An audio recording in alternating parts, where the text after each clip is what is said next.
sampai selamanya. Engkau adalah Allah kami ya Bapa. Kau tak akan tergantikan Tuhan.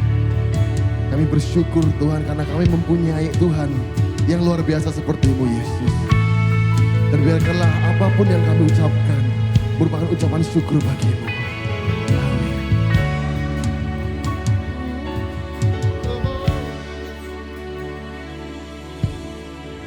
Adakah yang lebih setia, yang penuh kasih selain Engkau Tuhan? Adakah yang lebih berkuasa dan berdaulat selain Engkau Yesus? Yang aku tahu, yang aku yakin, Kau Yesus segalanya. Yang aku rindu selalu hadir dalam hidupku sampai selamanya. Tak ada yang dapat gantikan Kau Tuhan. Takkan tergoyahkan iman percayaku kepadamu. Hadapi rintangan, ku tetap percaya. Nada Kau Tuhan, dan sungguh Kau tak tergantikan. Oh, sungguh Engkau Tuhan, tiada yang lain. Tiada yang lain Tuhan. Oh, adakah yang lebih setia, yang penuh kasih selain Engkau Tuhan? Adakah yang lebih berkuasa dan berdaulat selain Engkau Yesus? Yang aku tahu, yang aku yakin, Kau Yesus. Kami undang Bapak Ibu Jemaat, mari kita berdiri. Mari kita angkat tangan kita bersama-sama. Mari kita nyanyikan lagu ini bersama-sama. Katakan pada Yesus.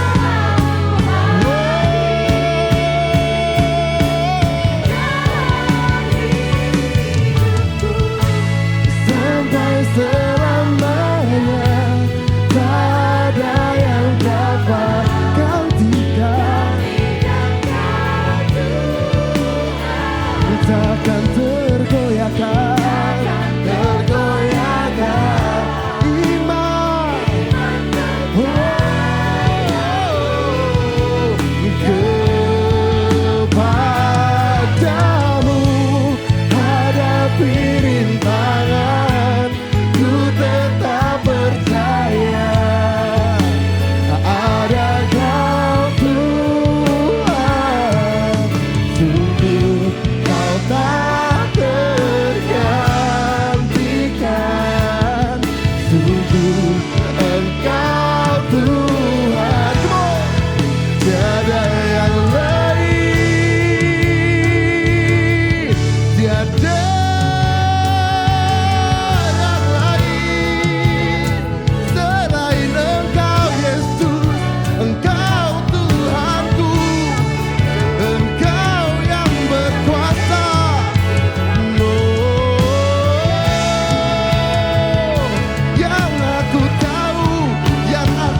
dapat gantikan Kau Tuhan,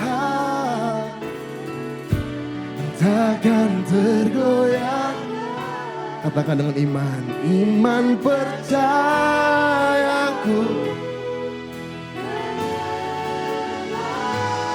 Kamu hadapi rintangan, ku tetap percaya dan ada Kau Tuhan.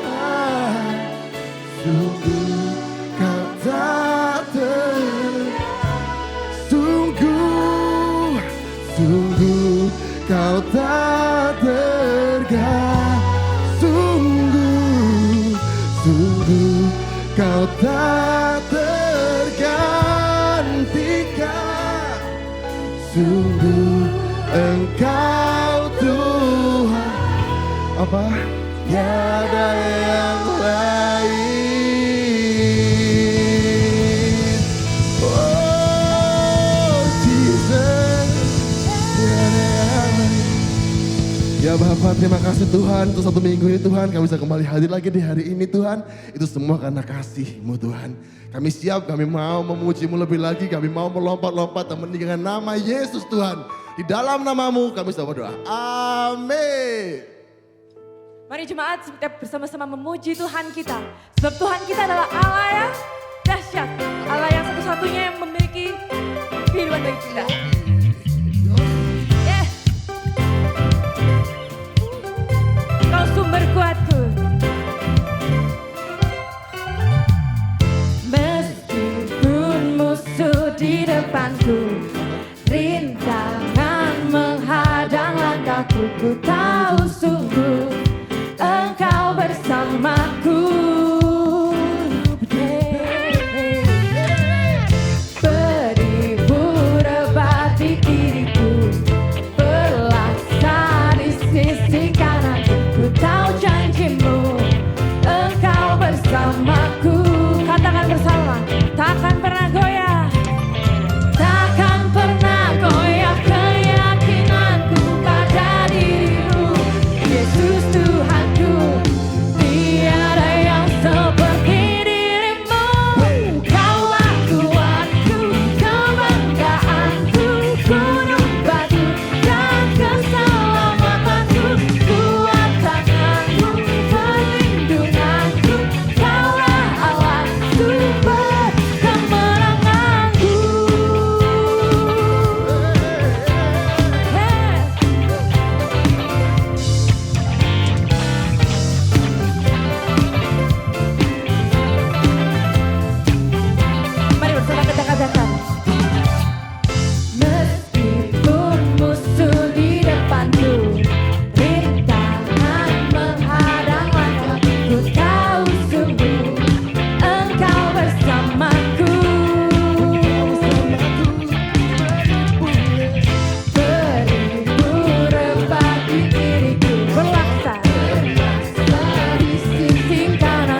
kasih tangan yang tertinggi, siapa yang masih semangat puji Tuhan. Kalau yang lebih semangat lagi, boleh tangan dua-duanya. Kalau yang masih kuat, boleh lompat-lompat lagi. Oke, masih kuat? Aja.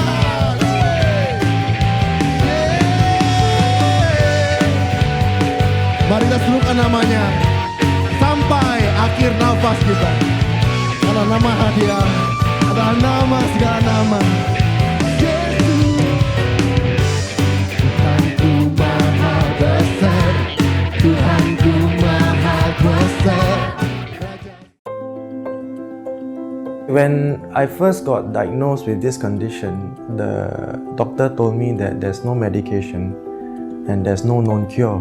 And I'm the only one in Singapore that have this form of brain tumor, and it's more aggressive than any form of cancer that you know.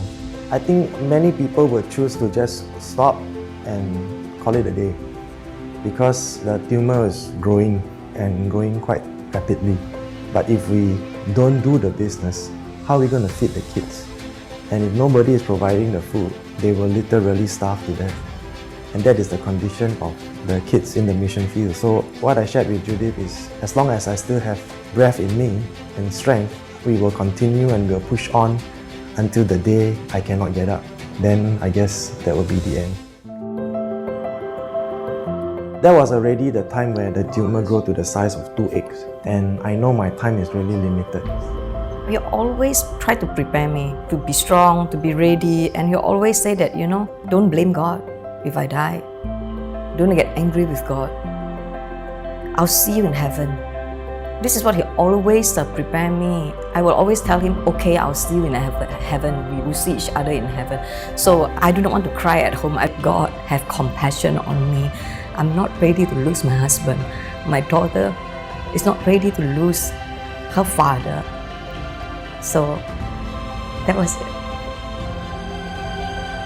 Suddenly, there was like a still small voice within me saying, I will heal you because of the tears of your wife. And I somehow went for a second surgery, and after the surgery, when I was recovering, there was one night where Jesus came again and he just touched me right here and breathed a new breath of God into my nostrils, and today I'm healed.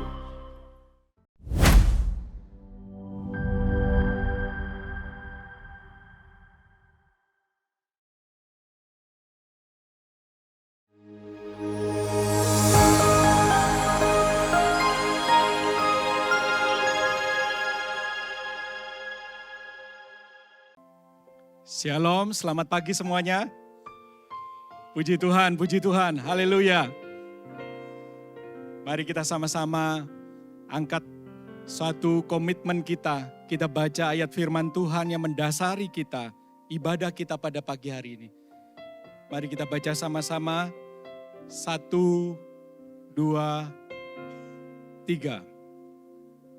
Kemuliaan bagi Allah di tempat yang maha tinggi, dan damai sejahtera di bumi di antara manusia yang berkenan kepadanya. Kita diciptakan oleh Tuhan dengan satu tujuan, yaitu menjadi penyembah, menjadi worshiper. Tiap generasi Tuhan membangkitkan orang-orang yang menyembah. Dari Adam dan Hawa, Set, Abraham, Nuh, sampai ke kita. Tuhan menciptakan kita untuk menyembah Dia, untuk menikmati Dia, untuk memuliakan Dia.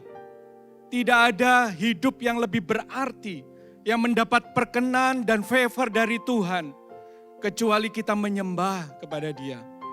Ketika kita menyembah, Tuhan memberikan perkenannya, Tuhan memberikan damai sejahteranya bagi kita. Mari kita bawa pujian kita, mari kita bawa penyembahan kita. Bukan hanya hari Minggu, bahkan dalam keseharian kita, dalam pekerjaan kita, ketika kita hidup dalam keluarga kita dengan anak-anak dan pasangan kita, kita menyembah dan membawa hidup kita sebagai persembahan di hadapan Allah. Bapa, kami tahu hidup kami ini punya satu tujuan, yaitu menjadi penyembah, memuji, memuliakan Engkau. Bukan hanya mulut bibir kami Tuhan, tetapi hati kami, pikiran kami, keputusan kami, sikap dan tindakan kami semuanya itu menjadi persembahan di hadapan Allah. Kami boleh menyembah Engkau, dan itu yang menjadi tujuan hidup kami. Dan kami boleh merasakan damai sejahtera Tuhan, favor dari Tuhan, perkenan dari Tuhan ketika kami memuji, menyembah, dan mempersembahkan hidup kami di hadapan Engkau. Hanya Engkau Bapa yang layak, hanya Engkau Yesus yang sudah menyerahkan nyawa-Mu bagi kami. Dan kepada Roh Kudus yang selalu menyertai sepanjang hidup kami. Kami bawa pujian kami bawa hidup kami sebagai persembahan yang hidup di hadapan Tuhan. Di dalam nama Tuhan Yesus, setiap kita yang percaya berkata, amin. Yesus memberkati kita. Terima kasih Tuhan. Mari kita sama-sama kita bawa hati kita masuk dalam hadirat Tuhan. Hanya Engkau Tuhan yang layak kami puji dan kami sembah. Glory to God in the highest, for your great and matchless name. I worship you and honor you.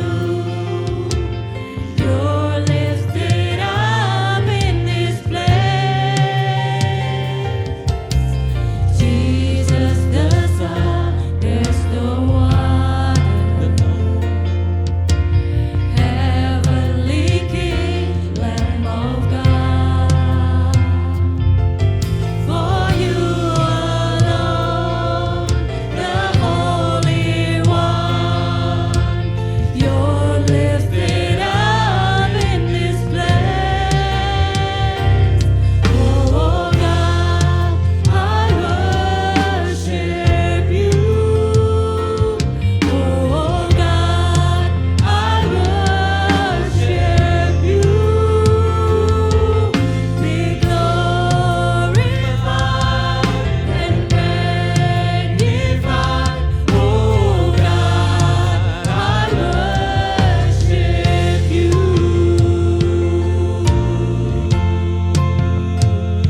Kesaksian pada pagi hari ini hanya jadi atas nama Yesus Kristus Tuhan yang sudah hadir di tengah-tengah kami, gerejanya.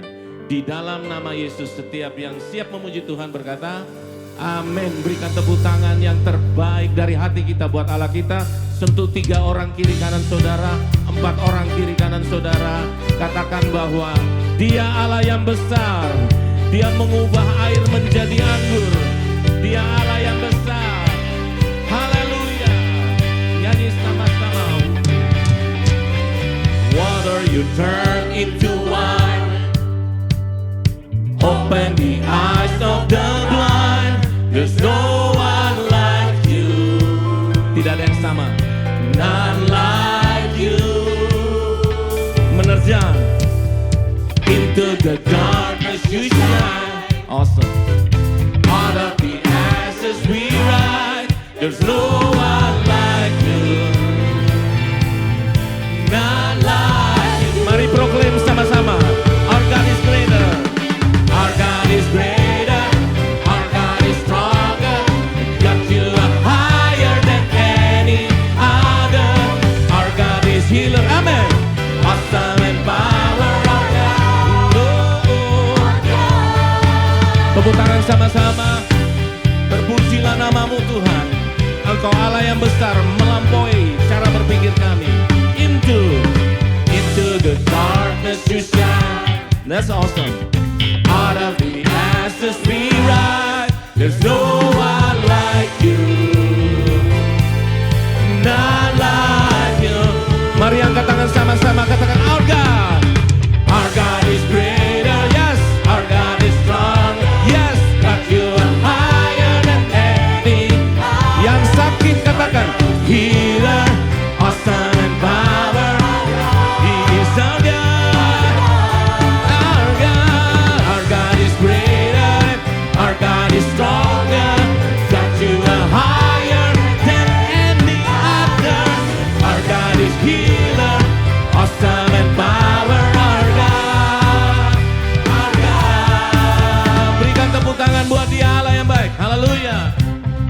Yes, yes, yes Lord. Kalau Tuhan beserta dengan kita, siapakah lawan kita? Jawabannya tidak ada. Amin.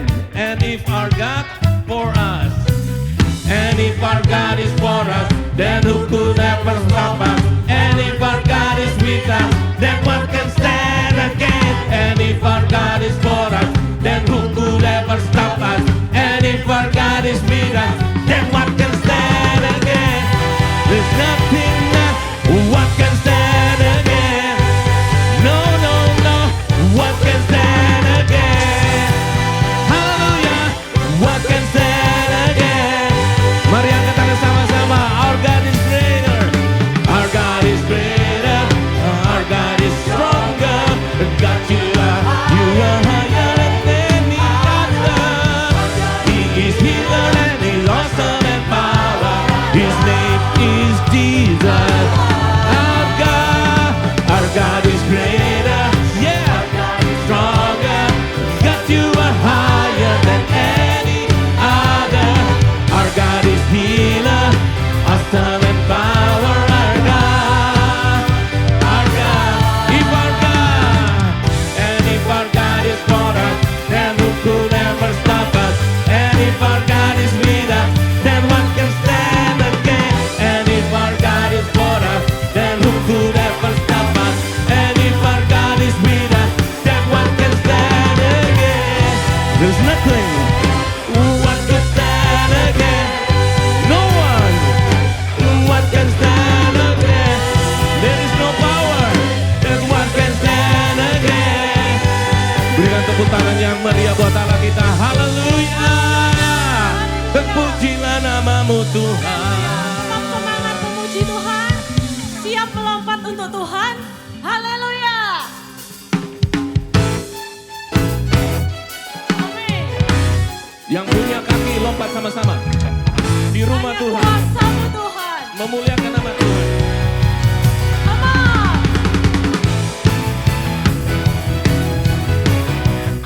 Terpujilah namamu.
dari hati kita. Buat Allah yang berkuasa 2000 tahun yang lalu berkata finish. Sudah selesai. Haleluya. Berikan sekali lagi tepuk tangan yang baik buat Allah yang baik dalam kehidupan kita. Jemaat semua yang terkasih, silakan Bapak Ibu duduk. Segala hormat dan kemuliaan bagi Allah kita. Wahyu mengatakan dari selama-lamanya sampai selama-lamanya hanya ada satu nama yang layak ditinggikan dan dimuliakan. Bahkan tua-tua pun ngangkat mahkotanya dilemparkan. Sebagai bentuk respect, total respect, hormat yang luar biasa. Pada anak domba yang sudah menyembuhkan penyakit kita, amin. Sudah menyembuhkan penyakit kita. Semua persoalan kita sekarang dan masa depan settle, finish. Dia bilang sudah finish. Namanya Yesus pribadi itu hadir di tengah-tengah kita. Immanuel itu tidak pernah meninggalkan kita. Tidak pernah. Dia Yesus telah mati bagiku. Dia Tuhan selamatkan jiwaku. Bagi Dia pujaanku tak dapat ku balas kasih-Nya. Yang bisa nyanyi sama-sama. Dia angkatku jadi ada warisan yang besar, anaknya soal beri damai di dalam total peace, total peace. Hanya bagi Dia semua sembah aku, hanya Dia segalanya bagiku. Angkat tangan sama-sama.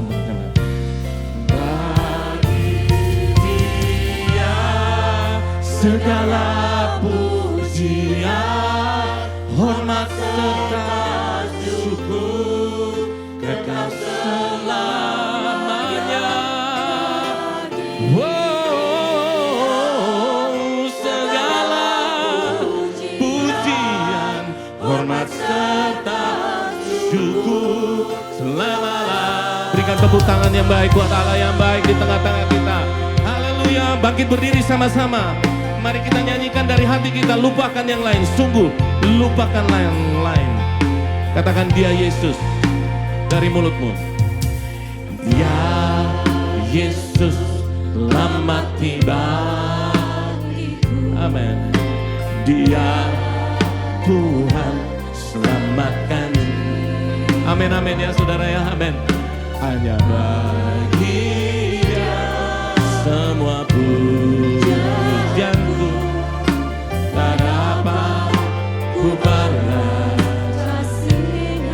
Kasihnya itu kasih yang walaupun Dia angkatku jadi wow, luar biasa, amin.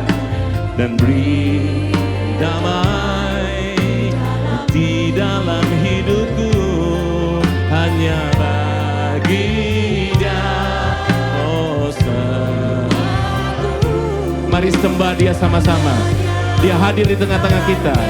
Dia ada dalam hidupmu. Angkat suaramu, MDC sembah bagi Dia segala pujian, hormat serta syukur kekal selama-lamanya.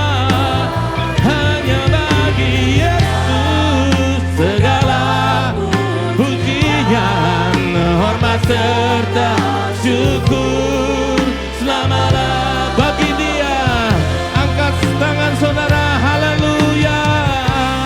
Bagi Dia hormat serta syukur selama-lamanya. Yesus Tuhan, pujian, hormat serta syukur selama-lamanya. Mari sembah Dia, katakan sesuatu kepada Allah yang baik. Engkau Allah yang baik dalam hidupku. Engkau sudah menyembuhkan kehidupanku. Situasi boleh tidak menentu, tetapi Engkau Allah yang kuat. Engkau sanggup, Engkau seperti jangkar yang kuat, sauh yang kuat, harapan yang besar di dalam Engkau. All the glory, all the honor, the glory honor, all the glory, all the honor be unto the name of Jesus. All the glory, all the glory, all the honor, all the be unto the name of God. Be unto the name of God. Katakan sama-sama, haleluya. All the glory, all the honor, all the be unto the name, be unto the name of Jesus, powerful name, and all the glory, all the honor, be unto the name of God. Berikan tepuk tangan buat Allah kita, bagi Dia, haleluya, bagi Dia, segala pujian, hormat, syukur kekal selama-lamanya hanya bagi Dia. Hormat serta sekali lagi selama-lamanya. MDC, mari menyembah Tuhan, bagi Dia, bagi Dia. We praise you, we worship you, we honor you from forever to forever, God, because you are the only King of Kings. Bagi Dia segala pujian, hormat serta syukur selama-lamanya. Hormat serta syukur selama-lamanya. Hormat serta syukur selama-lamanya. Terpujilah namamu, terpujilah namamu selama-lamanya. Praise the name of the Lord. Oh, praise the name of the Lord our God. Oh, praise His name forevermore. For endless day we will sing your praise. Oh Lord, oh Lord. Semuanya katakan sama-sama. Semuanya. Oh praise. Oh praise the name of the Lord our God. Oh praise His name forever. Dia yang layak terima. For endless day we will sing your praise. Oh Lord, oh Lord. Sekali lagi. Oh praise the name. Oh praise the name of the Lord our God.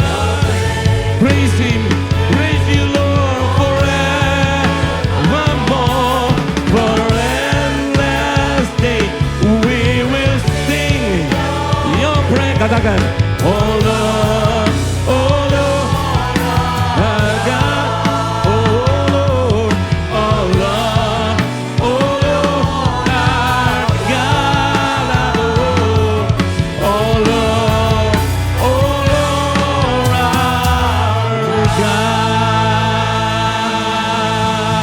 Pastikan semua tepuk tangan itu buat Allah kita yang baik, Allah yang luar biasa, Allah yang kekal sampai kekal, kuasanya dalam hidup kita. Terima kasih Bapak, terima kasih Tuhan. Shalom, selamat pagi semuanya. Senang boleh berada di MDC Surabaya. Ini jemaat favorit saya ya, karena istri saya dari jemaat ini ya. Menantu saya juga, besan saya juga dari masih berjemaat di tempat ini. Jadi kita ini connected. Mama saya di sini, koko saya di sini ya. Jadi kita kita bersaudara, saudara ya. Ya. Nah, saudara, hari ini saya diminta untuk menyampaikan firman Tuhan di tempat ini dan tema saudara di dalam bulan ini adalah gerejanya berkuasa. Dan pada waktu gereja Tuhan berdiri, dimulai, Tuhan Yesus mengatakan kepada gerejanya bahwa Roh Kudus akan diberikan kepada gerejanya untuk gerejanya menjadi saksi. Ya, dan hari ini saya akan bicara tentang the church that reach the lost. Gereja yang menjangkau. Saudara, gereja hari ini topik penjangkauan itu bukan topik populer. Kalau mau dapat respon yang banyak, kita nggak bicara tentang reaching out to the lost. Kita nggak bicara tentang bagaimana untuk memberkati dunia. Tetapi panggilan utama gereja bukan berhenti pada waktu kita diberkati. Bukan berhenti pada waktu kita diselamatkan. Tetapi panggilan gereja adalah pada waktu kita diberkati kita jadi berkat. Pada waktu kita diselamatkan kita memberitakan kabar baik. Nah, saudara, saya ingin memulai dengan menunjukkan kepada saudara attitude, sikap dari Rasul Paulus. Dan ini ditunjukkan pada waktu dia berada di Athena, di Yunani. Setelah dia berkeliling ke Filipi, ke Tesalonika, ya, kemudian dia ada di Berea. Setelah itu dia nyampe ke Yunani.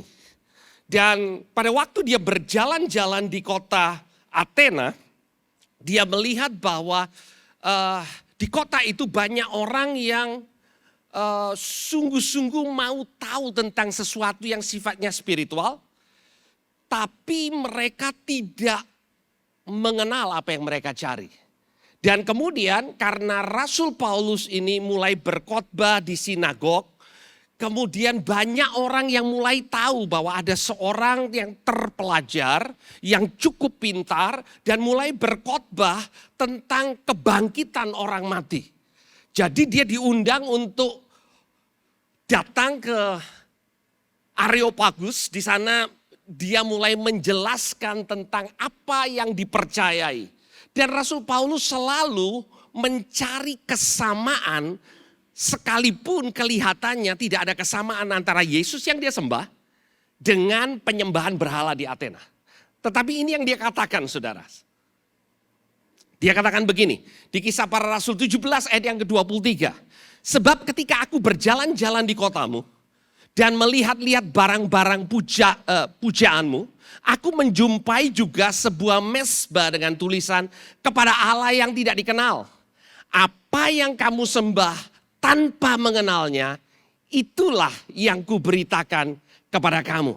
Jadi saudara, seringkali dalam kehidupan kita sebagai orang percaya, kita berusaha untuk menunjukkan betapa bedanya Allah yang kita sembah dengan apa yang dipercaya dengan orang yang ada di dunia. Rasul Paulus tidak mengambil approach yang seperti itu, saudara. Apakah dia tidak tahu bahwa Allah yang dia sembah begitu berbeda? Dia tahu.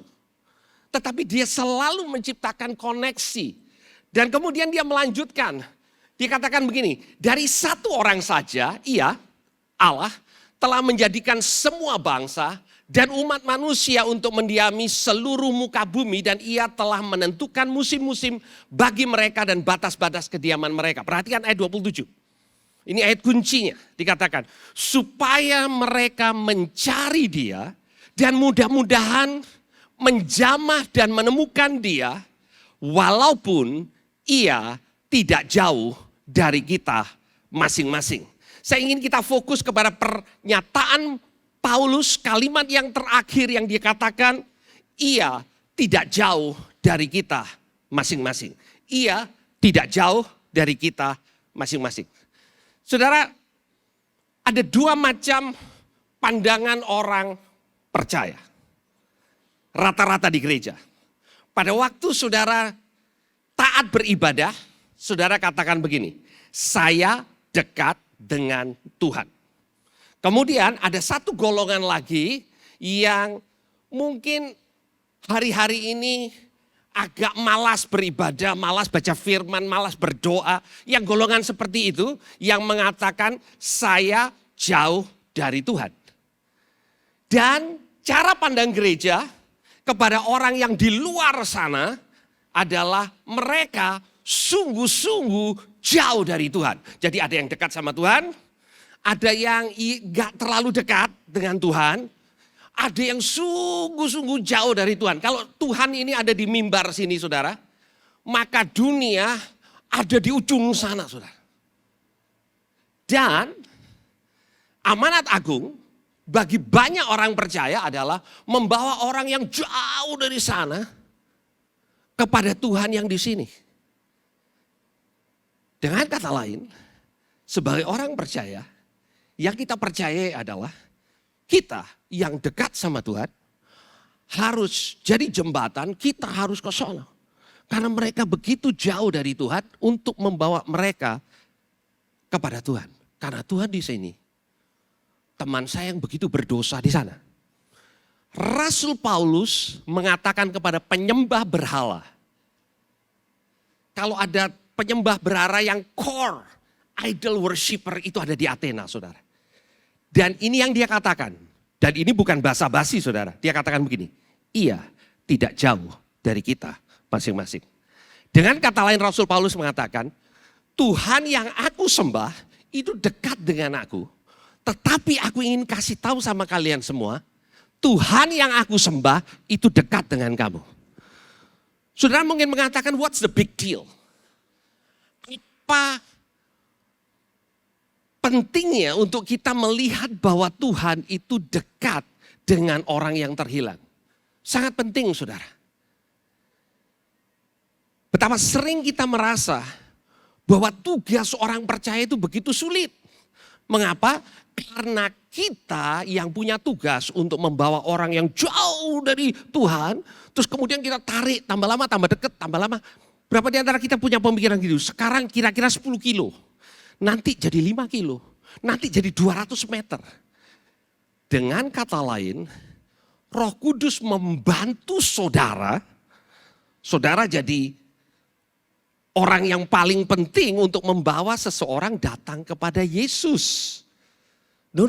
Roh Kudus yang membawa mereka, dan Rasul Paulus mengatakan, ia tidak jauh dari kita masing-masing. Saya ingin saudara katakan sama sebelah saudara, dia tidak jauh dari kita masing-masing.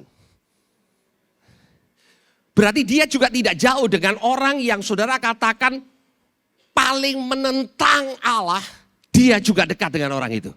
Ada amin saudara. Itu sikap yang selalu Tuhan Yesus tunjukkan pada waktu dia datang kepada orang yang belum mengenal dia. Gereja Tuhan, gereja perlu punya sikap bahwa orang yang di luar sana, Tuhan tidak jauh dari mereka. Mereka mungkin berusaha untuk jauh dari Tuhan, tapi Tuhan tidak pernah jauh dari kita masing-masing. Dari anaknya dia tinggal di dalamnya, dari anaknya yang lagi aras-arasan datang ke gereja, Tuhan tidak jauh dari mereka sekalipun mereka berusaha untuk jauh dari Tuhan. Dan untuk orang yang di dunia sana, dia juga tidak jauh dari Allah.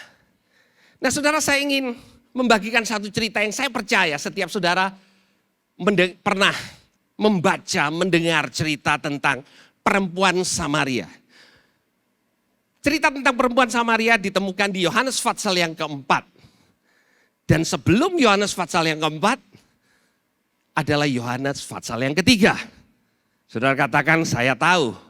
Nah saudara, ada sesuatu yang penting kenapa saya katakan seperti itu. Di Yohanes pasal yang ketiga, Tuhan Yesus berbicara panjang lebar, bagikan Injil kepada seorang terkenal namanya Nikodemus. Nikodemus ini adalah orang yang terpandang. Dan dia datang pada waktu malam. Dan Tuhan Yesus bukan kutip ayat. Tuhan Yesus mengatakan yang sekarang kita kutip dan kita kenal, Yohanes pasal yang ketiga ayat yang ke-16. Karena begitu besar kasih Allah akan isi dunia ini, maka diberikannya anak yang tunggal bla bla bla. Ya, itu Yohanes pasal yang ketiga. Nah setelah pembicaraan dengan Nikodemus, orang Yahudi penting, maka Yohanes pasal 4 di ayat yang ketiga dikatakan, ia pun meninggalkan Yudea Yerusalem dan kembali lagi ke Galilea. Ia harus melintasi daerah Samaria. Terjemahan di New King James mengatakan he needed to go through Samaria. Dia sepertinya harus lewat Samaria. Kenapa saudara kok dia harus lewat Samaria? Sedangkan banyak rabi Yahudi pada waktu itu, kalau saudara lihat peta, maka dari Yerusalem, instead of langsung ke utara, mereka mending menyeberang sungai Yordan, karena mereka nggak mau lewat Samaria. Karena orang Yahudi tidak bergaul dengan orang Samaria. Tetapi dikatakan Yesus perlu melintasi daerah Samaria. Dan kita akan melihat kenapa dia perlu melintasi daerah Samaria. Karena di ayat yang kelima dikatakan, maka sampailah ia ke sebuah kota di Samaria yang bernama Sikar, dekat tanah yang diberikan Yakub dahulu kepada anaknya Yusuf. Di situ terdapat sumur Yakub. Yesus sangat letih oleh perjalanan karena ia duduk di pinggir sumur itu hari kira-kira pukul 12. Maka datanglah seorang perempuan Samaria hendak menimba air. Kata Yesus kepadanya, berilah aku minum. Saudara, tadi saya katakan Yohanes pasal 3 Tuhan Yesus melayani orang penting. Kalau ada orang penting di antara saudara, Yesus mengasihi saudara. Tapi seringkali kita berpikir Nikodemus dapat waktu Yesus dan limpah waktu Yesus karena dia orang penting di Yerusalem. Kalau aja Nikodemus terima Tuhan Yesus, maka kelihatannya itu akan mendukung pelayanan Yesus. Yohanes pasal yang keempat, dan ini adalah percakapan Yesus yang paling panjang yang ditulis di dalam Alkitab, percakapan dengan seorang perempuan. Dan perempuan itu adalah perempuan Samaria. Dan kalau sudah perhatikan, settingnya bukan perempuan Samaria ini datang, jam 12 siang, lagi timba air, kemudian Yesus datang. Settingnya adalah Yesus datang duluan. Saudara bisa berpikir mungkin setupnya kerajaan Allah kurang persis. Harusnya perempuan itu datang, kemudian Yesus datang. Paling cocok kalau perempuan itu datang 2 menit kemudian Yesus datang. Itu kalau Hollywood. Tapi tidak ada sesuatu yang kebetulan saudara. Saya ingin beritahukan kepada saudara, di dalam kisah ini, Yesus tunggu perempuan Samaria. Dan bukan perempuan Samaria tunggu Yesus. Karena ia tidak jauh dari kita masing-masing. Ada amin saudara. Saya ingin lanjutkan saudara. Dan kemudian Tuhan Yesus membuka pembicaraan. Beri aku minum. Tuhan Yesus sengaja untuk membuka pembicaraan. Dan this is significant saudara. Karena yang pertama orang Yahudi tidak bergaul dengan orang Samaria. Dan ini yang dikatakan di ayat yang ke-9. Maka kata perempuan Samaria itu kepadanya. Masakan engkau seorang Yahudi minta minum kepadaku orang Samaria. Sebab orang Yahudi tidak bergaul dengan orang Samaria. Saudara, banyak di antara kita mengatakan kita punya persepsi ini. Orang Yahudi nggak suka orang Samaria. Saya ingin beritahukan sebaliknya saudara. Orang Samaria juga benci sama orang Yahudi. Jadi seringkali kita punya bayangan bahwa untuk orang Yahudi, untuk datang kepada orang Samaria susah sekali karena mereka nggak suka. Yang lebih membuat susah adalah yang Samaria juga nggak suka sama Yahudi. Yesus datang kepada perempuan, namanya tidak dikenal. Saudara, saya sempat bagikan ini, kemudian saya dapat teks saudara. Hari-hari ini jemaat pintar saudara. Namanya tidak dikenal, terus kemudian di teks saya setelah khotbah saya baca. Pak namanya Potini katanya. Potini. Itu sejarah gereja mengatakan si ibu ini namanya Potini. Saya bilang, oh mungkin orang Jawa juga ya namanya Potini saudara ya. Saya enggak tahu, benar enggak. Tapi Alkitab tidak mencatat namanya karena Alkitab ingin beritahukan kepada saudara dan saya buat masyarakat pada waktu itu dia enggak penting. Tapi Yesus datang untuk tungguin dia. Dia perempuan, dia Samaria, dan backgroundnya sangat meragukan saudara. Kita semua tahu cerita ini, backgroundnya sangat meragukan. Itu sebabnya dia tidak kumpul dengan ibu-ibu. Jelas dia nggak ikut shine saudara. Benar nggak? Dia nggak ikut shine. Karena dia merasa nggak cocok kalau dia ikut shine. Itu sebabnya siang hari pada waktu ibadah berlangsung dia pergi ke sumur. Dan siapa yang di sini yang tahu bahwa ibu-ibu sangat tidak suka di bawah terik matahari? Ya. Kalau boleh jauhkan cawan itu daripadaku. Itu doa ibu-ibu. Kalau ada terik matahari harus ada di tengah-tengah. Tapi wanita ini karena alasan tertentu yang kita tahu, dia harus ada di sana. Dan di sana Tuhan Yesus menemui dia dan menunggu dia. Saudara, karena cerita ini panjang, saya ingin mengajak saudara untuk melihat penggalan-penggalan cerita ini.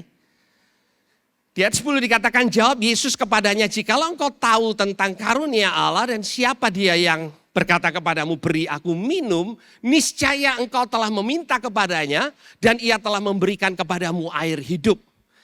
Kata perempuan itu kepadanya, Tuhan, engkau tidak punya timba dan sumur ini amat dalam. Dari mana engkau memperoleh air hidup itu?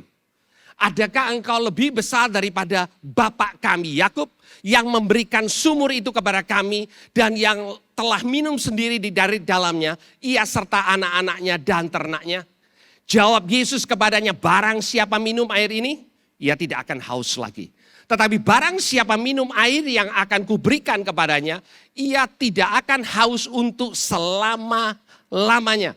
Sebaliknya air yang kuberikan kepadanya akan menjadi mata air dalam dirinya yang terus-menerus memancar sampai kepada hidup yang kekal. Kata perempuan itu kepadanya, Tuhan berikan aku air itu supaya aku tidak haus dan tidak usah datang lagi ke sini untuk menimba air. Kata Yesus kepadanya, pergilah, panggillah suamimu dan datang ke sini. Kata perempuan itu, aku tidak punya suami. Kata Yesus kepadanya, tepat katamu bahwa engkau tidak punya suami. Sebab engkau sudah mempunyai 5 suami dan yang ada padamu bukan suamimu. Dalam hal ini engkau berkata benar. Kata perempuan itu kepadanya, Tuhan, nyata sekarang padaku bahwa engkau seorang nabi. Nah saudara, ini percakapan yang cukup panjang. Saudara, Tuhan Yesus memulai dengan mengatakan, aku mau minum. Bisa enggak kamu tolong aku? Kenapa dia katakan seperti itu? Karena perempuan ini sedang timba air, saudara. Itu koneksi yang paling cocok yang Tuhan Yesus bisa katakan. Yang sesungguhnya kemudian Tuhan Yesus katakan begini. Nanti kalau kamu tahu siapa aku, kamu yang akan minta minum sama aku. Nah saudara, koneksi antara gereja dengan orang yang ada di luar sana seringkali nggak nyambung karena kita nggak buat jembatan, tapi kita buat pemisahan. Kamu A, kita B. Nggak ada common ground, nggak ada sama sekali koneksinya. Tadi kita melihat Rasul Paulus berusaha untuk membuat koneksi. Kamu tahu siapa Allah yang kamu sungguh-sungguh ingin cari? Aku mau kasih tahu kamu. Hari itu Yesus datang dan melihat bahwa perempuan ini perlu air. Dia datang di waktu yang sangat sulit untuk dia, hanya untuk dapatkan air. Yesus memulai dengan meminta air dan kemudian dia katakan, aku bisa kasih air. Dan kalau selama ini setiap hari kamu harus datang dengan waktu yang sangat tidak nyaman, kalau engkau minum dari air hidup itu, Kamu tidak perlu datang lagi. Karena kamu akan dipuaskan, kamu tidak akan haus lagi. Tuhan Yesus buat koneksi, saudara. Tuhan Yesus buka jembatan. Apa yang dibutuhkan oleh orang-orang di luar sana? Apakah gereja buat jembatan atau justru gereja menghancurkan jembatan itu? Saudara, jembatan itu bisa masalah yang dialami oleh teman saudara. Bisa sakit penyakit. Bisa masalah keluarga. Bisa masalah keuangan. Seringkali gereja Tuhan begitu galak, tidak seperti Tuhannya. Pernah saudara, saya satu kali datang ke rumah sakit berdoa. Sebelum berdoa, saya datang dengan seorang teman. Dan dia bilang begini kepada orang yang mau didoakan, kamu mau terima Tuhan Yesus enggak? Terus dia bilang begini, saya enggak tahu tentang Tuhan Yesus, tapi kalau Tuhan Yesus bisa sembuhkan saya mau. Teman saya jawab begini, oh dia mau sembuhkan kamu, tapi itu enggak terlalu penting. Yang paling penting adalah kamu mau enggak terima Tuhan Yesus? Orangnya mikir. Dalam hatinya susah banget ya minta didoain gitu ya. Kadang susah saudara minta didoain sama orang Kristen. Saudara, kalau sudah membaca di dalam Alkitab, Tuhan Yesus menyembuhkan 10 orang kusta. 1 datang say thank you. 9 hilang saudara. Kalau saya jadi Yesus, ini strategi saya. Saya buat kesembuhan berlaku 24 jam. Dan setelah 24 jam, kalau dia nggak balik, kesembuhan hilang. Siapa yang tahu 9 orang itu pasti balik, saudara. Dan kadang-kadang itu attitude gereja Tuhan. Tapi bukan attitude Tuhan. Tuhan Yesus tidak pernah mengambil kembali kebaikannya buat 9 orang yang tidak berterima kasih. Saudara, gereja Tuhan dipanggil untuk jadi berkat. Bukan untuk memastikan seorang terima Tuhan Yesus atau tidak. Kita dipanggil untuk jadi saksi. Saudara, orang yang jadi saksi berbeda attitude-nya dengan salesman yang berusaha untuk close the deal. Kalau kita bawa itu kepada sikap kita sebagai gereja, maka gereja kehilangan kasih dan kuasanya. Tuhan mau kita jadi berkat dulu. Gimana kalau dia tidak pernah terima Tuhan Yesus? It's okay. Dan itu yang Tuhan Yesus katakan. Dan itu yang membuat perempuan ini tertarik. Oh ternyata aku bisa dapatkan air. Tapi Tuhan Yesus bilang begini. Panggil suamimu dulu. Nah saudara, sebenarnya Tuhan Yesus tahu. Ini masalah yang dihadapi oleh perempuan ini.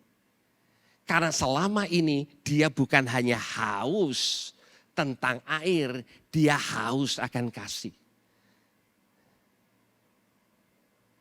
Dan setelah itu perempuan itu mengatakan, aku tidak punya suami.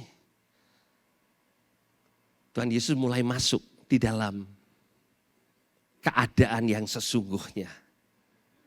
Dan kemudian perempuan ini mengatakan begini, oh kalau kamu sampai tahu itu, kamu ini nabi.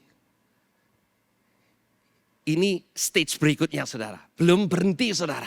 Ya, kemudian perempuan ini mengatakan, tapi kita beda, kamu Yahudi, kamu di Yerusalem kalau nyembah Tuhan.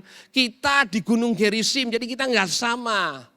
Ya, terus kemudian ini ayat yang kemudian Tuhan Yesus katakan, saatnya akan tiba. Dan sudah tiba sekarang bahwa penyembah-penyembah akan menyembah dia, akan menyembah Bapa dalam roh dan kebenaran. Sebab Bapa menghendaki penyembah yang demikian. Tuhan Yesus mau mengatakan, ini bukan tentang di mana kamu nyembah, tetapi siapa yang kamu sembah.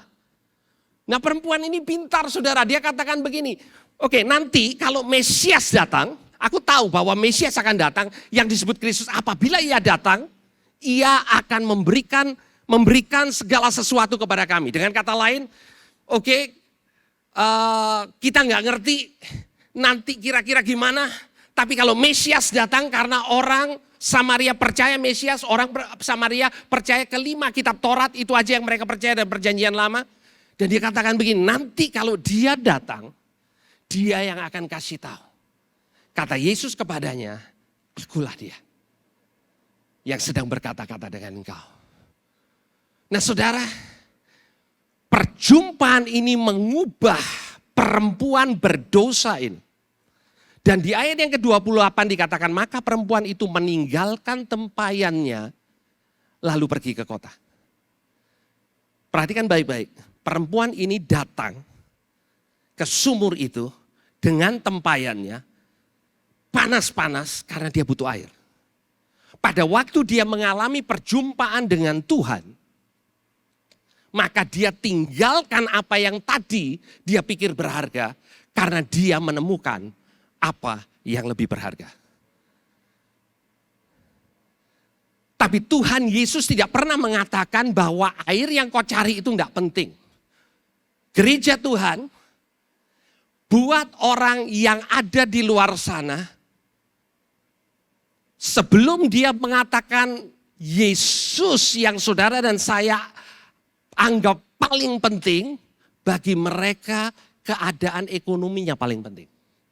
Dan Tuhan Yesus tidak pernah menolak itu. Kesembuhannya paling penting. Keuangannya paling penting. Keadaannya dipulihkan paling penting. Air paling penting. Dan Tuhan Yesus tidak pernah mengatakan air tidak penting. Tetapi pada waktu perempuan ini menemukan apa yang paling penting. Apa yang dulu dia anggap penting. Apa yang menjadi tujuannya dia datang ke sana. Dia tinggalkan saudara. Dia mengalami perjumpaan dengan Tuhan. Gereja Tuhan, tugas kita bukan membawa orang untuk jadi dekat dengan Tuhan karena dia dekat dengan setiap kita. Tapi dengan anugerah Tuhan, membawa orang untuk melihat kepada Tuhan yang sudah dekat dengan dia. Itu tugas kita. Dan hanya Roh Kudus yang bisa membawa orang ini untuk melihat. Buat saudara, saudara katakan percakapan ini terlalu sederhana untuk membuat dia menemukan Mesias. Saudara, saya menemukan bahwa seringkali Tuhan mempersiapkan seseorang untuk terima dia jauh sebelum saudara datang kepada dia. Di Kisah Para Rasul Fatsal 10 ada cerita yang sangat populer tentang seorang yang bernama Cornelius. Cornelius belum kenal Tuhan Yesus. Cornelius adalah practicing Jews. Dia melakukan ibadah orang Yahudi sekalipun dia orang Itali. Oke. Dan kemudian Tuhan perlu kirim rasulnya yang namanya Petrus untuk datang. Menginjili Cornelius. Saya ingin tanya sama saudara. Mana lebih sulit buat Cornelius ngundang Petrus dibandingkan dengan Petrus datang untuk temuin Cornelius? Kalau saudara membaca cerita itu, rupanya jauh lebih sulit Cornelius panggil Petrus daripada Cornelius mempercayai bahwa sungguh-sungguh ada seorang yang namanya Petrus yang perlu datang. Kita seringkali berpikir orang yang kita akan jangkau ini sulitnya minta ampun. Tuhan masalahnya bukan saya nggak mau, dia yang nggak mau. Seringkali, saya tidak mengatakan semua orang sudah siap, tapi seringkali kita tidak sadar ada orang-orang yang sudah siap. Pada waktu saudara datang. Dan sepertinya saudara bukan orang yang paling pintar bicara. Tapi saudara share kesaksian pribadi saudara. Dan tiba-tiba dia katakan begini. Boleh gak ya aku juga terima apa yang kamu alami? Saudara katakan kok gampang ya? Karena sebelum saudara datang kepada dia, Roh Kudus lebih dulu datang ke dalam kehidupannya. Di Kisah Para Rasul pasal 10, kisah itu dimulai dengan Kornelius berdoa. Dan di tengah-tengah Petrus berdoa. Pada waktu Kornelius diminta untuk kirim orangnya ke rumahnya Petrus, Kornelius langsung mengatakan, yes sir. Pada waktu Petrus diminta datang ke rumahnya Kornelius, perlu penglihatan yang berulang-ulang. Bahkan pada waktu Tuhan menunjukkan segala macam makanan yang enak-enak. Ada udang goreng tepung. Ada lobster yang di steam. Oke. Ada chashu. Ada di sana semua lengkap. Kemudian Petrus kasih tahu sama Tuhan. Tuhan, itu nggak boleh dimakan itu. Luar biasa kan Petrus ya. Dia kasih tahu Tuhan apa yang boleh dan apa yang nggak boleh. Dan kemudian perlu Tuhan yang kasih tahu dia. Yang decide boleh apa nggak boleh itu aku. Bukan kamu. Dan Petrus masih mikir, saudara, mikir gitu. Sampai surunannya Kornelius datang, baru dia dong. Jadi kembali saudara. Di dalam kisah ini, mana yang lebih susah diyakinkan? Petrus atau Kornelius? Mungkin teman-teman saudara di sana, kayak Kornelius dan kita kayak Petrus. Gereja Tuhan begitu banyak alasan kita untuk kita tidak pergi keluar. Mereka belum siap. Tuhan mengatakan tuayan banyak, pekerja sedikit. Tapi kita yang berusaha untuk buat ayat itu mengatakan tidak pekerja banyak, tuayan yang sedikit. Kita ini selalu argumen dengan Tuhan dan sepertinya kita lebih pintar dari Tuhan. Saudara, begitu banyak orang di luar sana yang siap. Karena Tuhan yang mempersiapkan hatinya, tapi gerejanya yang tidak siap. Tuhan tidak jauh dari mereka masing-masing, yang jauh adalah gereja Tuhan dari dunia. Perempuan ini, kita akan selesaikan di sini. Mari dikatakan dia pergi ke kota, saudara. Ini orang yang tadinya merasa, saya nggak mau ketemu siapa-siapa, my life is questionable. Orang lihat saya nanti ngomongnya gimana. Tapi begitu mengalami perjumpaan dikatakan, mari lihat di sana ada seorang yang mengatakan kepadaku segala sesuatu yang telah kuperbuat. Mungkinkah dia Kristus? Maka mereka pun pergi keluar kota itu, luar kota itu datang kepada Yesus. Dan banyak orang Samaria dari kota itu telah menjadi percaya kepadanya karena perkataan perempuan itu. Yang bersaksi, ia mengatakan kepadaku segala sesuatu yang telah kuperbuat. Simple testimony. Dia nggak ngerti banyak, tapi apa yang dia alami itu yang dia ceritakan. Saudara, gereja Tuhan tidak dipanggil untuk debate doktrin, saudara. Tetapi gereja Tuhan dipanggil untuk jadi saksi. Saksi itu artinya orang yang pernah ngalamin sesuatu. Kalau saudara dijadikan saksi di dalam pengadilan dan saudara katakan katanya teman saya, maka saudara nggak bisa jadi saksi. Seorang saksi itu berada di pengadilan tidak dicek dia sudah sekolah sampai level apa. Karena yang dibutuhkan adalah kesaksiannya. Kecuali saudara saksi ahli. Dan saudara, orang Kristen tidak dipanggil untuk jadi saksi ahli. Kita dipanggil untuk jadi saksi. Jadi setiap saudara bisa jadi saksi karena setiap saudara punya kesaksian. Pengalaman saudara, perjumpaan saudara dengan Yesus itu punya kuasa.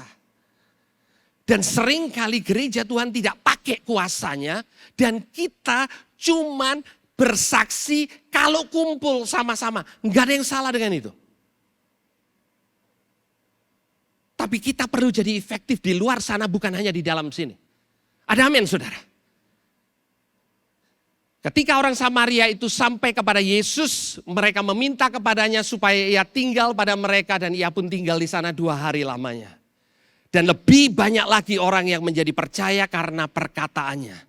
Dan mereka berkata kepada perempuan ini, kami percaya tetapi bukan lagi karena apa yang kau katakan.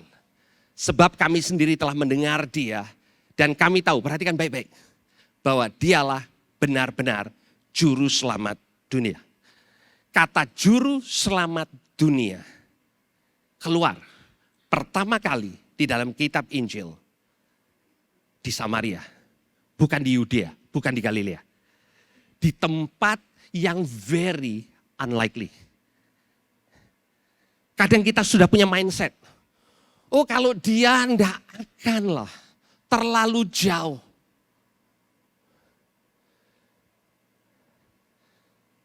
Saudara, di tahun ini kami sebagai gereja, kami melihat orang-orang yang menurut kami tidak mungkin menerima Tuhan. Hari ini kami melihat satu demi satu menerima Tuhan Yesus. Dan mereka menjadi orang-orang yang begitu bergairah untuk memberitahu kepada orang-orang yang lain. Sama seperti Samaria ini. Tentang kabar sukacita yang mereka dapatkan. Mungkin sudah terlalu lama kita nyaman di dalam lingkungan kita. Tapi kita dipanggil bukan untuk jadi nyaman, saudara. Kita dipanggil untuk jadi berkat. Ada amin, gereja Tuhan. Mungkin ini bukan message yang saudara pulang dan saudara katakan, I feel good. Karena panggilan kita sebagai gereja bukan feeling good. Ada amin, saudara. Tapi kita dipanggil untuk fulfill the calling.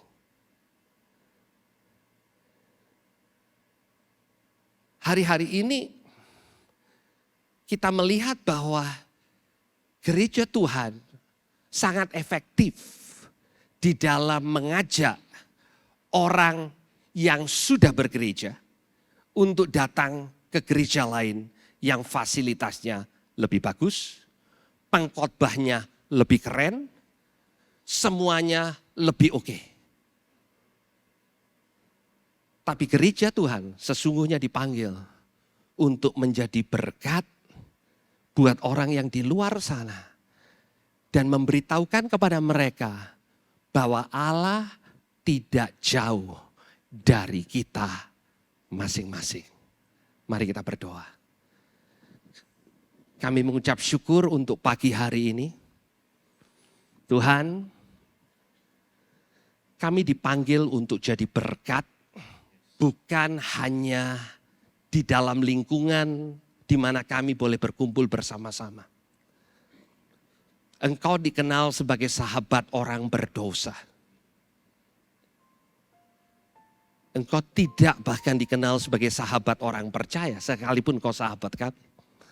Tapi orang dunia melihat dan mereka katakan engkau bisa di-approach, engkau bisa dekat dengan mereka. Hamba-Mu berdoa, biar gereja-Mu mencerminkan apa yang ada dalam hati-Mu. Gereja Tuhan mengasihi Nikodemus, pemuka agama orang Yahudi, salah satu anggota Sanhedrin, orang kaya, berpengaruh. Tapi Tuhan Yesus dikatakan dia harus melewati Samaria dan menunggu seorang perempuan yang tidak dicatat namanya. Karena dia tahu dari perempuan yang berdosa ini, seluruh kota di Samaria datang kepada dia. Dan di Samaria untuk pertama kali orang-orang mengaku bahwa Yesus itu juru selamat dunia. Tuhan Yesus mengatakan yang terdahulu bisa jadi yang terkemudian. Gereja Tuhan, jangan kita berpikir bahwa Tuhan Yesus hanya mati untuk kita. Karena begitu besar kasih Allah akan isi dunia ini, bukan isi gereja, saudara. Karena begitu besar kasih Allah akan isi dunia ini, maka diberikanlah anaknya yang tunggal. Supaya barang siapa yang percaya tidak binasa. Dan itu tugas kita. Hamba-Mu berdoa, Roh Kudus kiranya apa yang hamba-Mu tidak sanggup untuk sampaikan, Roh Kudus Engkau yang sampaikan di dalam hati setiap jemaat-Mu. Di dalam nama Tuhan Yesus. Nama yang olehnya kami menerima keselamatan, kehidupan yang kekal. Terima kasih Tuhan. Yang percaya katakan, amin. Tuhan Yesus memberkati.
Izinkan kami datang menghampiri Engkau dengan menerima undangan untuk masuk dalam satu perjamuan, menerima roti dan anggur Tuhan. Oleh karena itu Tuhan, siapkan hati kami di hadapan-Mu ya Bapa. Kami mengevaluasi hidup kami di hadapan Engkau ya Tuhan. Apabila ada sebuah kesalahan dosa yang kami simpan di dalam hati kami. Ada kekecewaan, ada sakit hati dan kepahitan di dalam hidup kami Tuhan. Kami memohon anugerah Tuhan menyucikan setiap kami, memulihkan setiap kami, membebaskan kami, serta mengampuni akan segala dosa dan kesalahan kami. Kami datang di hadapan-Mu ya Bapa. Terima kasih Tuhan Yesus. Terima kasih. Terima kasih Tuhan. Mari Bapak Ibu saudara-saudari kasih Tuhan bangkit berdiri bersama-sama. Mari kita mengangkat roti kita di hadapan Tuhan. Dengan iman. Dengan iman. Apa yang kau lakukan pada siang hari ini saudara dan saya. Biarlah hadirat Tuhan, manifestasi dari apa yang kita kerjakan dan kita lakukan di hadapan Tuhan. Itu boleh kita alami di dalam setiap kehidupan kita. Sebab apa yang telah aku teruskan kepadamu, telah aku terima daripada Tuhan. Pada waktu malam sebelum ia diserahkan, ia mengambil roti serta memecah-mecahkannya. Seraya ia berkata, inilah tubuhku. Perbuatlah ini menjadi peringatan akan aku. Tubuh Kristus memulihkan setiap kita semua. Mari kita memakannya dengan ucapan syukur di dalam nama Tuhan kami Yesus Kristus.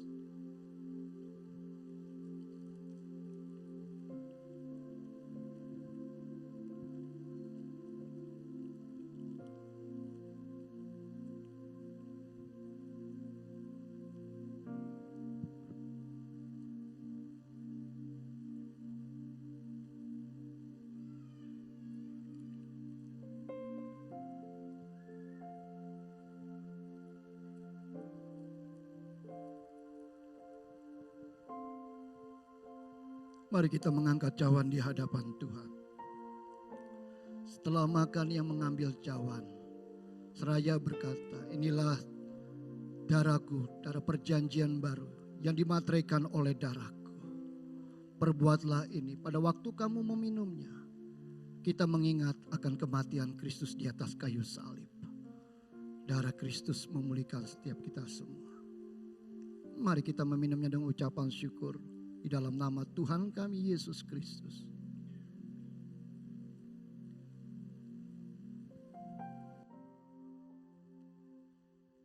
naikkan satu pujian sampai selamanya. Setelah itu kita akan berdoa. Sampai selamanya tak ada yang dapat gantikan Kau Tuhan.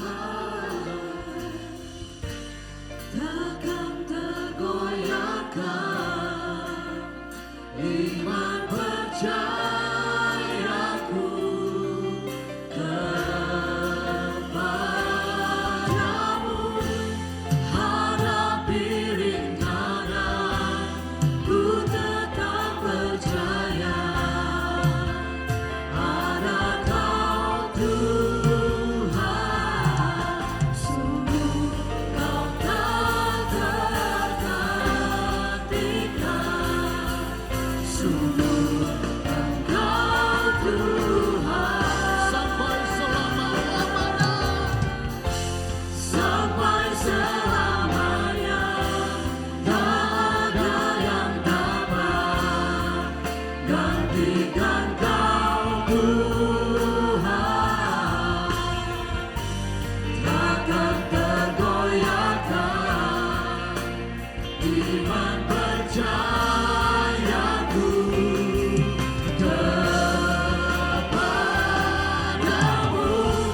Hadapi rintangan, ku tetap percaya ada Kau Tuhan. Sungguh Kau tak tergantikan, sungguh Kau tak tergantikan, sungguh Kau tak tergantikan, sungguh Engkau Tuhan, tiada yang lain. Sampai selama-lamanya Engkau tetap Tuhan dan Raja atas setiap kehidupan kami ya Bapa. Dan Engkau Allah yang tak pernah tergantikan. Apapun yang terjadi dalam setiap hidup kami, jatuh bangunnya kami akan tetap mengimani bahwa Engkau Tuhan yang tidak akan pernah meninggalkan kami. Engkau Allah yang setia, Allah yang tidak akan pernah mengingkari setiap janji-janji atas kehidupan setiap kami. Allah yang tidak akan pernah melepaskan kami. Apapun yang terjadi, Engkau Allah yang selalu dapat menolong kami. Engkau Allah yang tidak akan pernah terlambat di dalam menolong kami ya Bapa. Terima kasih ya Tuhan. Oleh karena anugerah-Mu yang begitu besar atas setiap kehidupan kami, kami boleh memandang satu pengharapan yang besar. Satu janji Tuhan yang selalu menyertai kami, yang selalu ada bersama kami. Dan dimanapun kami berjalan, Tuhan, Engkau Allah yang setia dan memberikan kuasa-Mu atas setiap kehidupan kami ya Bapa. Kami bersyukur ya Tuhan. Semua oleh karena kebaikan-Mu Tuhan, kami ada sebagaimana kami ada saat ini. Semua oleh karena kebaikan-Mu Bapa. Terima kasih ya Tuhan. Materaikan apa yang kami lakukan dalam perjamuan ini ya Tuhan. Materaikan ya Tuhan. Di dalam nama Allah Bapa, Putra dan Roh Kudus. Bagi Dia segala pujian, hormat serta syukur kekal selamanya. Bagi Dia segala pujian, hormat serta syukur selama-lamanya. Bagi Dia, mari kita angkat tangan kita sama-sama katakan. Bagi Dia segala pujian, hormat serta syukur kekal selamanya. Bagi Dia segala pujian, hormat serta syukur selama-lamanya. Hormat serta syukur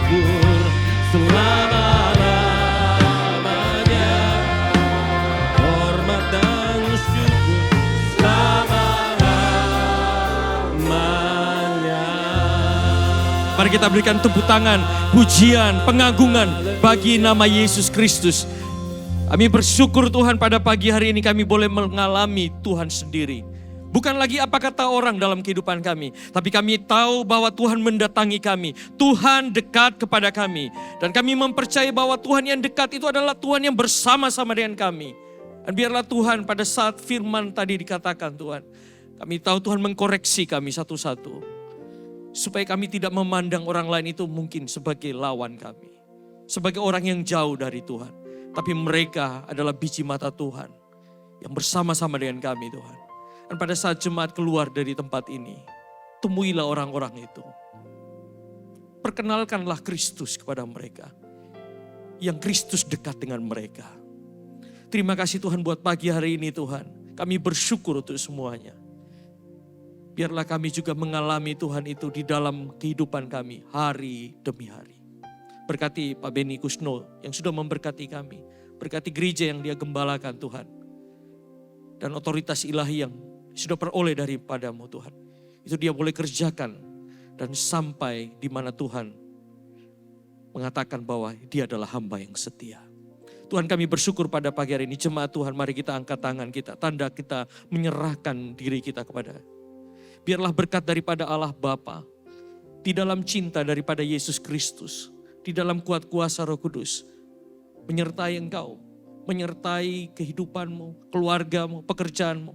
Dan apa saja yang engkau kerjakan, Tuhan jadikan engkau berhasil.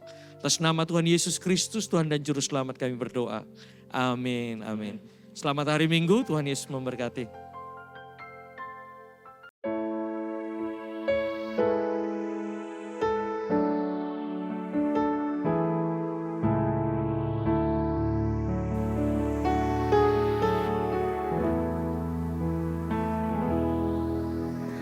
Allah Yahweh yang besar,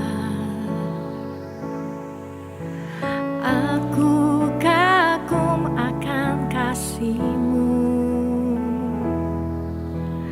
Allah Yahweh yang benar, aku kagum kemurahan-Mu. Allah Yahweh yang suci, jadi milik-Mu hidupku kini.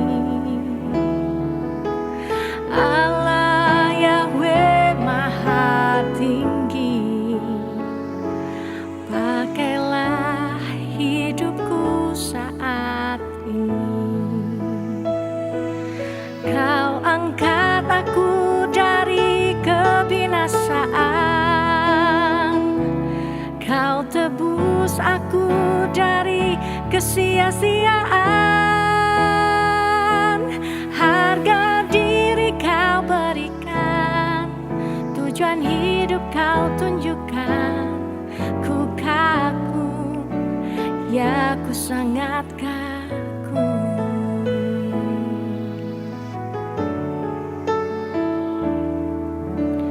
Allah Yahweh yang suci, jadi milik-Mu hidupku kini. Allah Yahweh maha tinggi, pakailah hidupku saat ini. Kau angkat aku dari kebinasaan, Kau tebus aku dari kesia-siaan. Harga diri Kau berikan, tujuan hidup Kau tunjukkan.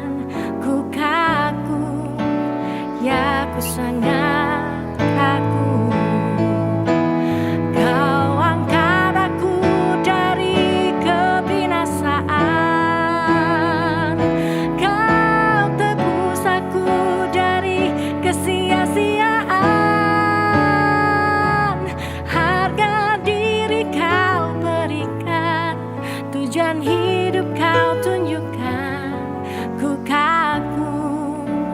ya ku sangat kaku. Ku kaku, ya ku sangat kaku. Ku kaku, ya ku sangat